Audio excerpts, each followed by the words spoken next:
শিলং শহরের এক অলৌকিক ঘটনাটা বহু বছর আগের। আমি তখন বেলুড় মঠে কর্মরত, রামকৃষ্ণ মিশনের সদর দপ্তরে। একদিন সকালে এক অচেনা ভদ্রলোক আমার সঙ্গে দেখা করতে এলেন। পরনে ছিল বেশ পরিপাটি পোশাক। বয়সটা ৪৫-এর কাছাকাছি হবে।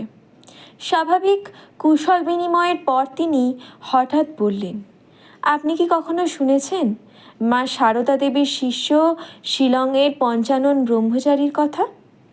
আমি একটু ভাবলাম, তারপর বললাম, হ্যাঁ, বহু বছর আগে এক প্রবীণ সন্ন্যাসী ওর কথা বলেছিলেন ওর জীবনে একটা অলৌকিক ঘটনা ঘটেছিল। তবে দুঃখের বিষয়, আমি পুরো ঘটনাটা ঠিক মনে রাখতে পারিনি। এই কথা শুনে ভদ্রলোকের চোখে জল এসে গেল।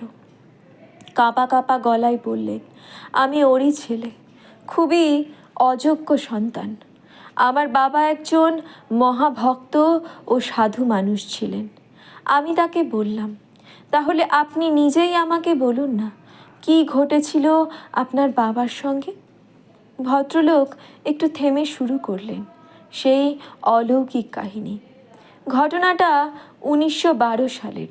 মা সারদা দেবী তখন জীবিত ছিলেন, আর আমার বাবা পঞ্চানন ব্রহ্মচারী শিলংয়ে একজন স্কুল শিক্ষক ছিলেন।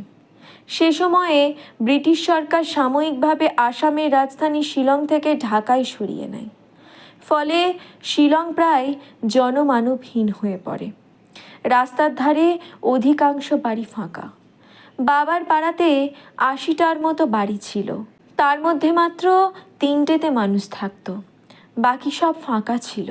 এই সুযোগে কিছু উপজাতি ছেলে ওই খালি বাড়িগুলোতে ঢুকে ভাঙচুর শুরু করে, এমনকি কিছু বাড়িতে আগুন ধরিয়ে দেয়।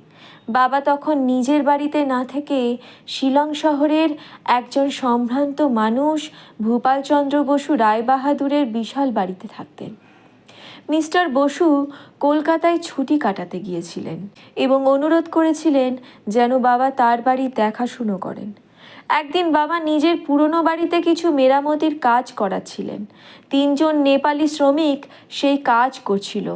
হঠাৎ বাবার চোখ পড়ল, রাস্তার নিচে একটা বাড়িতে আগুন লেগেছে। ওই বাড়িটি ছিল ব্রিটিশ শাসিত ভারতের অধীনে একটা রাজকীয় রাজ্য, বিজনীর রানীর সম্পত্তি একটা রাজকীয় বাংলো। ছোট ভবনটা আগুনে পুড়ে যাচ্ছিল, আর পাশের বড় ভবনটাতে আগুনের শিখা লাফিয়ে পড়ার উপক্রম।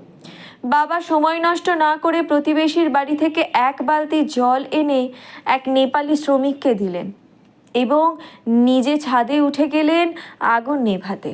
কিন্তু দুর্ভাগ্যবশত জলটার অনেকখানি ছলকে পড়ে গিয়েছিল। ততক্ষণে আগুন বড় ভবনের খড়ের ছাদে লাফিয়ে পড়েছে। ২০ ফুট উঁচু আগুন বাবাকে ঘিরে ফেলেছে। বাবা বুঝলেন মৃত্যু আসন্ন। তিনি তখন প্রাণপণে মা সারদা দেবীর নামে ডাকতে লাগলেন, মা, মা, আমাকে রক্ষা করো মা। আর ঠিক তখনই ঘটল অলৌকিক ব্যাপারটা। মা সারদা দেবী যেন আকাশপথে উড়ে এসে তার সামনে আবির্ভূতা হলেন। শরীর থেকে বিদ্যুতের মতো আলো ঝলমল করছিল। চোখ দুটো থেকে অতি মানবিক করুণার ছটা বেরোচ্ছে। তিনি বললেন, ভয় পেও না বাছা, আমি এসে গেছি।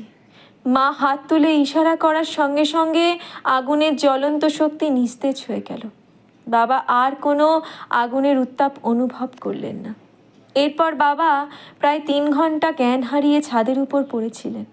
যখন জ্ঞান ফিরে পেলেন তখন দেখলেন ছোট বাড়িটা পুড়ে ছাই হয়ে গেছে, কিন্তু বড় বাড়ির ছাদের একটু খড়ও পড়েনি। যখন বাবা ছাদে বসে আছেন তখন নিচে দাঁড়িয়ে থাকা নেপালি শ্রমিকরা অবাক হয়ে বলল, স্যার, বেঁচে আছেন আপনি?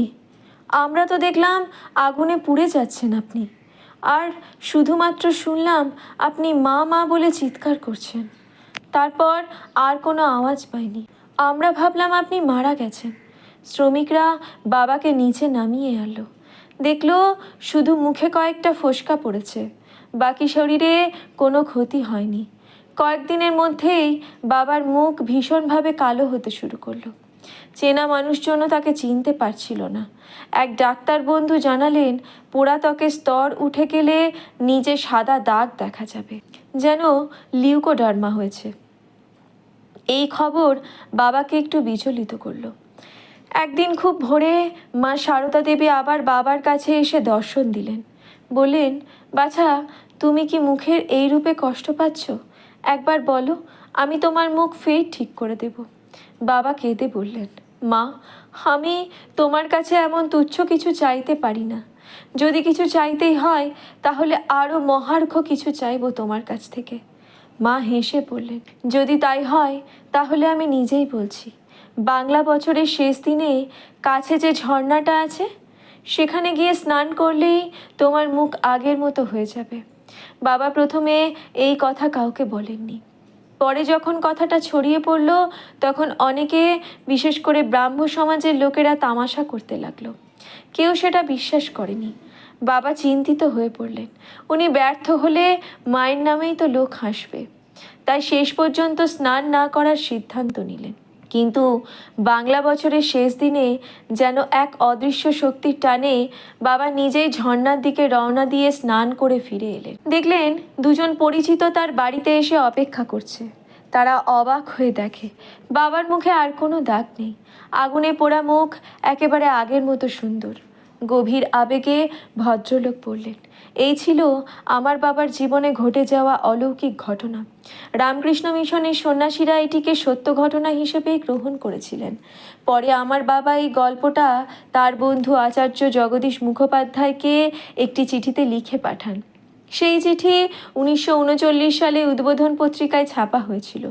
বিজনী ছিল আসাম রাজ্যের বর্তমান চিরাং জেলার অন্তর্গত একটি ঐতিহাসিক রাজ্য, যা ভারত ভুটান সীমান্ত সংলগ্ন অঞ্চলে অবস্থিত। এই রাজ্যটি কোচ রাজা চন্দ্রনারায়ণ, যিনি পরবর্তীতে বিজিত নারায়ণ নামে পরিচিত ছিলেন, তিনি প্রতিষ্ঠা করেছিলেন। তার নাম থেকে বিজনী নামের উৎপত্তি। ওই বাড়িটা তখন ফাঁকা পড়েছিল, কারণ শহরের অনেক বাড়ির মতো সেটিও ছিল পরিত্যক্ত বাড়ি। এই ছিল শিলংয়ের পঞ্চানন ব্রহ্মচারী জীবনের এক সত্যি অসাধারণ ও অলৌকিক ঘটনা, যা মা সারদা দেবীর করুণাময় আশীর্বাদের এক অমোঘ নিদর্শন।